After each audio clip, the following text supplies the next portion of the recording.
A severe storm struck southeastern Queensland, cutting power to more than 70,000 homes in a short period of time.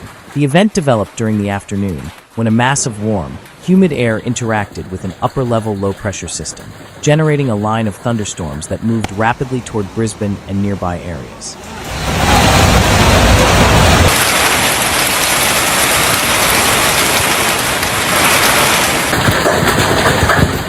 The system began to form around 5 p.m., when atmospheric conditions became unstable. The first storm cells developed over the Wide Bay and Burnett regions, strengthening as they advanced toward the metropolitan area.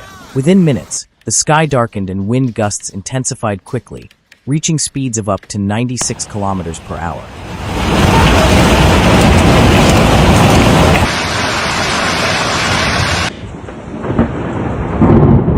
Hail began falling suddenly. Stones between 4 and 6 centimeters in diameter were reported in several sectors, with some fragments reaching up to 8 centimeters in northern areas. The impacts caused extensive damage to roofs, vehicles, solar panels, and windows. In less than 30 minutes, the streets were covered with a thick white layer of ice.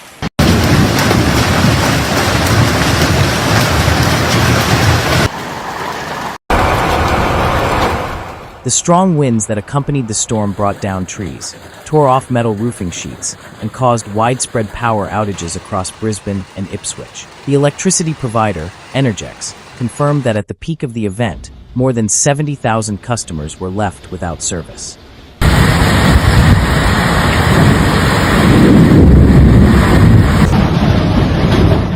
The heavy rainfall that followed quickly overwhelmed the drainage systems, leaving several streets flooded. Emergency services received numerous reports of stranded vehicles, fallen branches, and downed power lines. Some neighborhoods remained without electricity until early Monday morning as repair crews worked to restore service. Holy fuck! Bro, these ice cubes are... During the storm, a Pacific Cup rugby match between Samoa and Tonga was suspended due to intense lightning activity. Continuous lightning strikes were recorded over Brisbane, forcing the temporary evacuation of players and spectators from the stadium.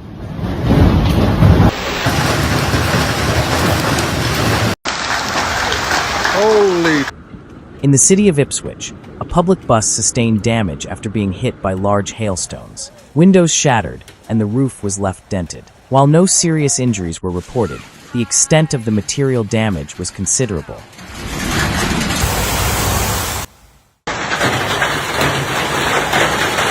Authorities advised residents to stay indoors and avoid downed power lines. Emergency crews were deployed to secure hazardous areas and clear blocked roads. Priority was given to restoring traffic flow and repairing critical power infrastructure.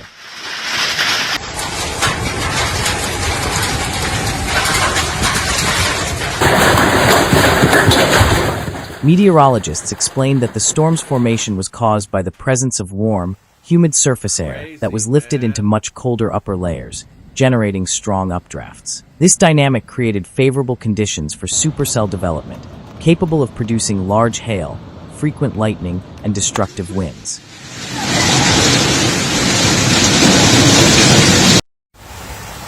Crazy, man. Radar images showed the storm expanding from Harrisville toward Ipswich and Brisbane, with high reflectivity indicating dense hail cores. The system moved rapidly northeast, affecting multiple localities within less than an hour.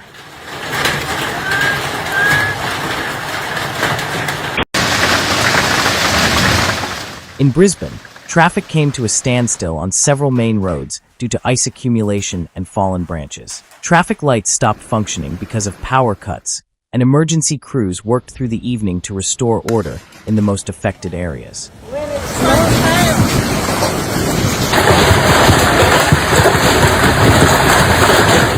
By sunrise on Monday, widespread damage was visible across roofs, power poles, trees, and residential structures. Local authorities warned that full restoration could take several days and urged the public to take precautions in case of further severe weather.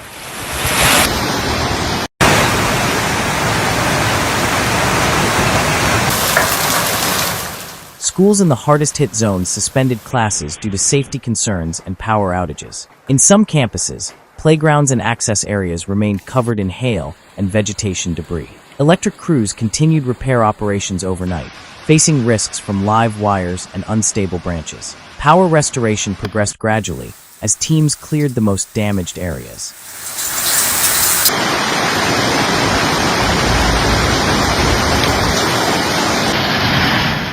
Experts noted that storms of this kind are common during the Australian spring, although the size of the hail and the wind intensity exceeded typical values. They also warned that rising humidity and ocean surface temperatures may be contributing to the occurrence of more severe weather events.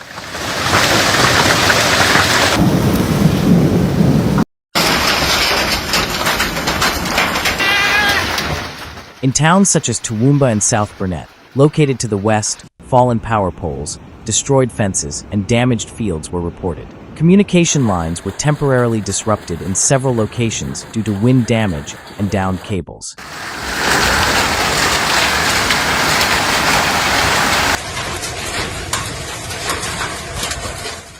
Energex reported that full restoration of the power grid could take several more days, given the difficult access to rural areas where trees blocked roads and damaged electrical infrastructure. The weather forecast indicated that warm air would persist in the coming days, maintaining the potential for new thunderstorms across the state's southeast. A brief temperature drop was expected, followed by another rise in heat and humidity.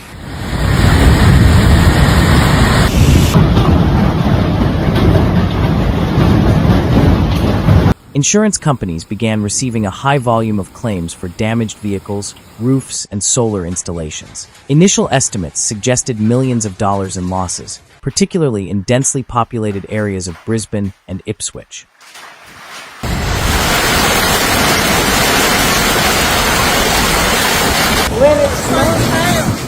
Authorities activated contingency plans to support cleanup and debris removal. Municipal crews prioritized clearing main roads and restoring essential services. In several neighborhoods, residents collaborated in clearing fallen trees and branches and installed temporary coverings on damaged roofs. Work continued late into the evening, taking advantage of brief breaks in rainfall.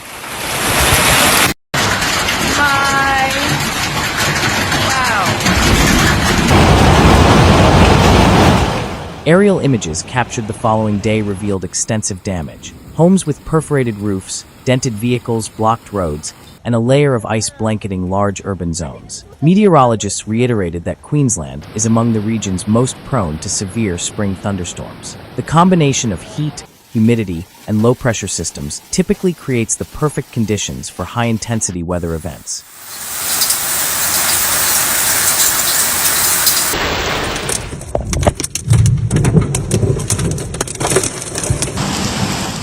The October 26th event adds to a series of recent storms across eastern Australia, notable for its rapid formation and destructive power. The size of the hail, frequency of lightning, and scale of the power outages made it one of the most significant storms of the year.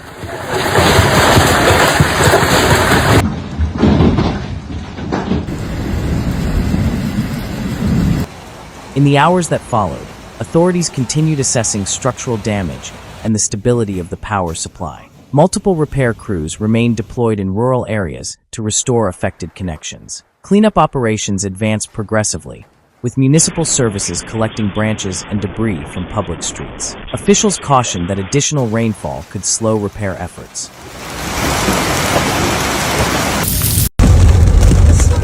The storm was classified as one of the most intense weather events of the spring season in Queensland.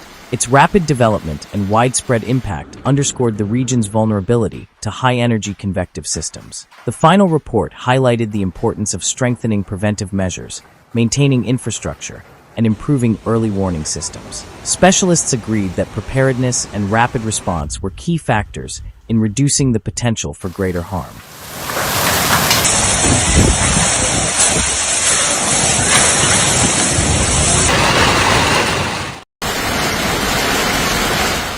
The severe weather that struck southeastern Queensland left a lasting mark on Brisbane and Ipswich. The widespread power outages, material damage, and magnitude of the storm demonstrated how quickly an ordinary afternoon can turn into one of the year's most destructive weather events.